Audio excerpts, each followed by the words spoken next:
A fé cristã nunca foi oposta da verdadeira ciência. Isso que você ouve aí, essa briga entre fé e ciência, isso é mentira.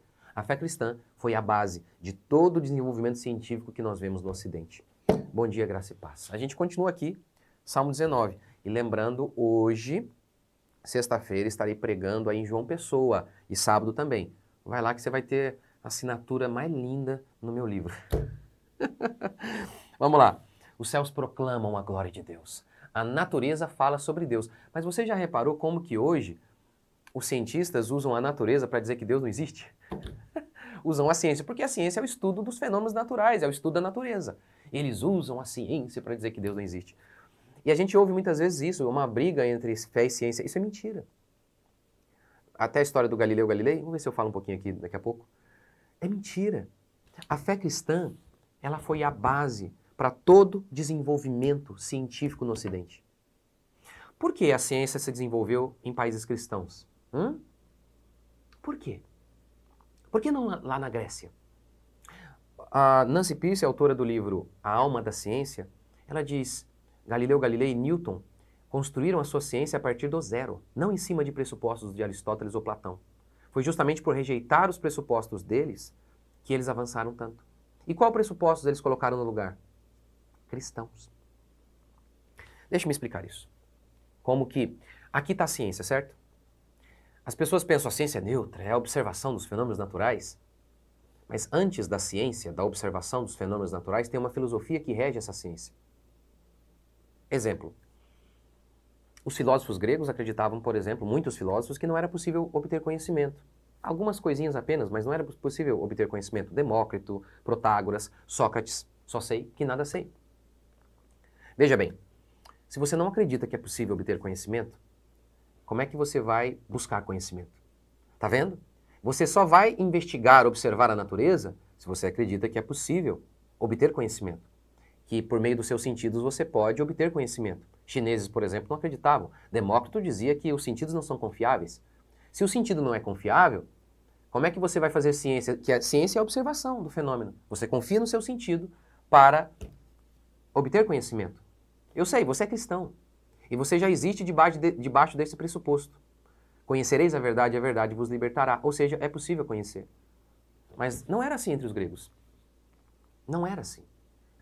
Porque tudo foi feito aqui, o Ocidente, em cima dos gregos. Não é bem assim, não tem lá suas influências. Inclusive as coisas ruins, bastante coisa vem deles. Mas esse é o primeiro pressuposto. O segundo. Então vamos lá. Como que sempre tem uma filosofia antes da ciência. Eu mando você observar. Então ciência é observação, né? Vamos observar o sapo no laboratório. Ok. Aí eu digo para você, observe. E aí você pergunta, mas o que eu vou observar? Eu procuro por quê? Pelo quê? Nós procuramos por padrões, não é? Vamos ver se há padrões. Mas muitas pessoas não criam que existiam esses padrões. Por exemplo, Platão, ele acreditava que o mundo, a matéria, era eterna. E que o demiurgo, que era o deus dele, ele colocava leis, as suas ideias na matéria. Mas a matéria teria o poder de resistir a essas leis. Eu sei, você acha uma estupidez, porque você está aqui com base num contexto cristão. Mas para eles lá era alta filosofia.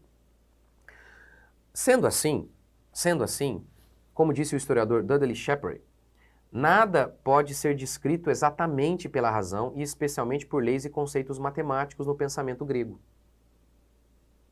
Ou seja, eles não acreditam que a natureza tenha padrões específicos. Porque se a matéria pode resistir a essas ideias na matéria, ela não tem um padrão específico que se repete o tempo todo. E aí, olha que coisa, né? Olha o que a autora de A Ciência, A Alma da Ciência disse. Kepler, por exemplo, havia 8 minutos de diferença entre a observação e o cálculo da órbita de Marte. E aí, para muitos outros, pensando como Platão, o mundo não tem um padrão absoluto mesmo, regras fixas. Então esse 8 minutos aqui é um defeito mesmo. Ele quis entender. Por que assim? Porque ele acreditava em Deus, protestante que era. O Deus bíblico, ele tem padrões. A natureza deve ser assim também. Com base nesse pressuposto, ele fez ciência. E por conta disso, ele rejeitou 2000 anos de crença. Rompeu com essa crença errada de 2000 anos. baseada em ideias gregas. Há tantos outros exemplos. Vou dar um exemplo mais simples. Para muitos gregos, havia vários deuses. Vários deuses. E muitos dos acontecimentos tinham a ver com o temperamento dos deuses. Se você acha que choveu hoje porque Zeus está chateado, você vai procurar por ordem na natureza?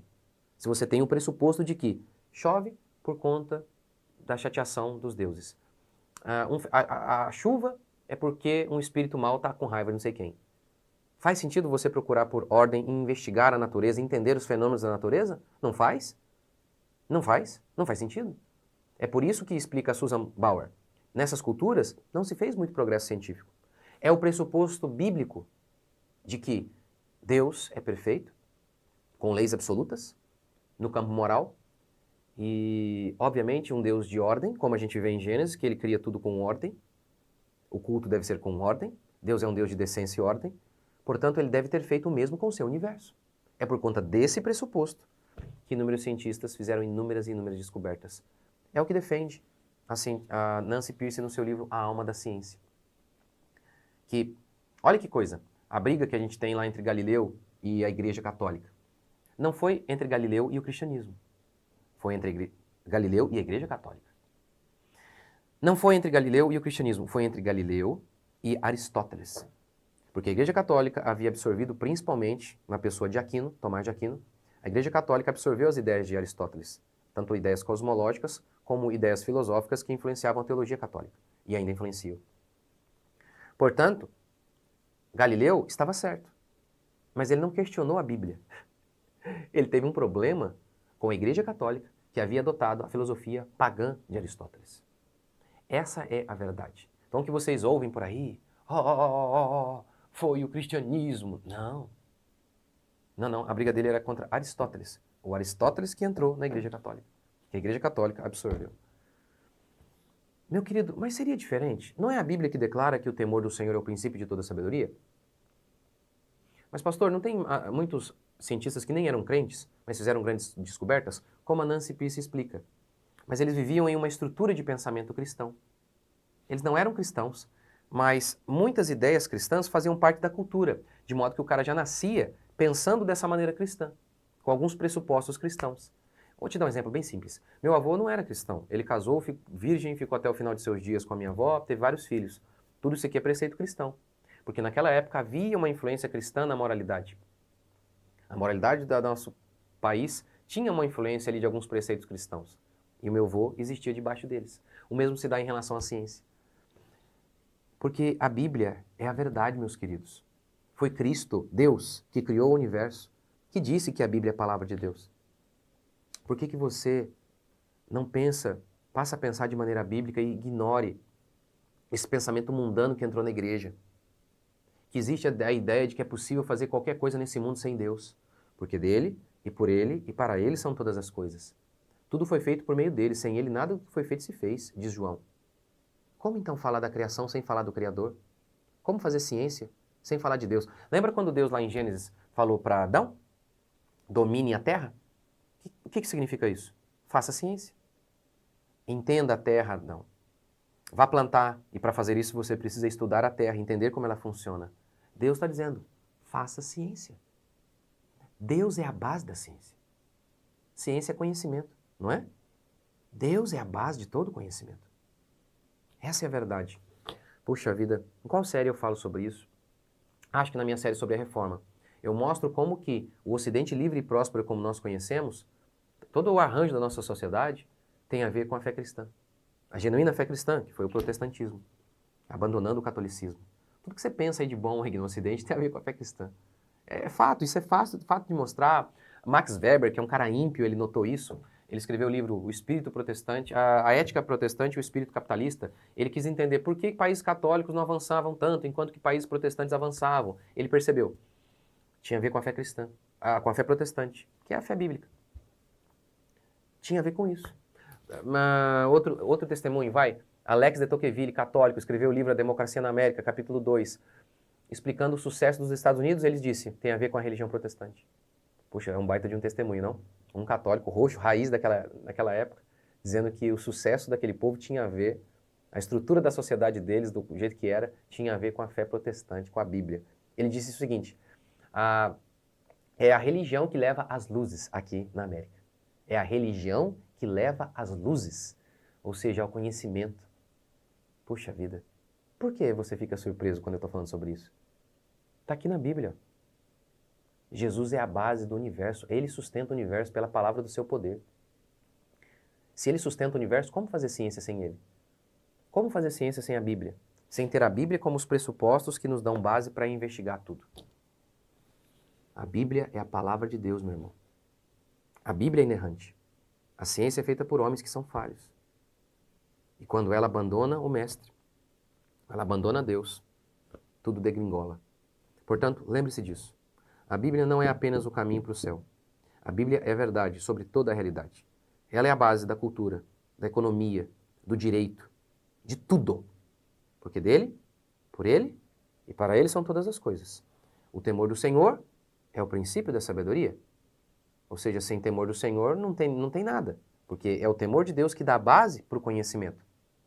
Você crê nesse texto ou não? O temor do Senhor é o princípio da sabedoria. O temor do Senhor é o princípio da sabedoria. Crê ou não? Por que então você fica ouvindo o conselho dos ímpios? Vamos orar. Senhor Deus e Pai, te agradecemos por mais uma semana que está se encerrando. Pedimos a tua bênção sobre nós, o teu cuidado sobre nós. Que a tua mão poderosa esteja agindo sobre nós a cada dia. Pedimos perdão pelas inúmeras vezes que estamos ouvindo o conselho dos ímpios ao invés de seguir a tua santa e bendita palavra. Enche-nos do conhecimento do Senhor. Enche-nos do conhecimento do Senhor a cada dia.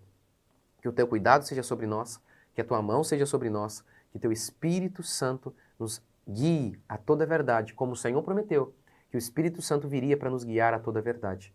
Portanto, nós pedimos isso porque sabemos, é por meio da verdade, do conhecimento da verdade, que encontramos libertação. Libertação para uma vida fraca, miserável, angustiada. Libertação de nossos pecados. Nós oramos por isso, Pai, em nome de Jesus. Amém? Então é isso aí, gente. Deus abençoe vocês.